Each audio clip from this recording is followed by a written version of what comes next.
Hello guys, আমি আবারও চলে আসলাম। দাঁড়াও গাইস, এখানে তো আমাদের কাকাও সব ভেঙে যাচ্ছে। কাকু ভাঙছো কেন, ভাঙছো কেন? কাকাও তো আমার কথা কোনো উত্তর দিচ্ছে না। কাকু শুধু মারলা জ্বালাই দিয়ে কাটছে সাইডের কাঠটা। কাকাও দেখতে পাচ্ছেন, এটা 709 গাড়ি। 709 গাড়ির আর কি কেবিনটা খুব খারাপ হয়ে গেছে, ওই জন্য কাকাবাবু কেবিনের কাজ করছে। কাকাবাবু আছে গ্যাস ঝালাই মিস্ত্রি।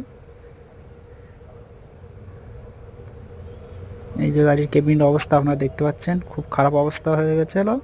কাকাবাবু তো সারছে, এর আগে আরও খারাপ অবস্থা ছিল। দেখতে পাচ্ছেন কেবিনের কাজ হচ্ছে। এই সাইডে হচ্ছে কি আমাদের কেবিনের তলায় যেটা থাকে আমাদের গাড়ির সর্বপ্রথম যে জিনিসটার জন্য গাড়ি চলে, ইঞ্জিন। দেখতে পাচ্ছেন আপনার ইঞ্জিনের অবস্থা খুব খারাপ পানা দেখাচ্ছে। এখন কি হবে জানা নেই। পাশে গেট পড়ে আছে, গেটের এই পাশে বন্যাট পড়েছে।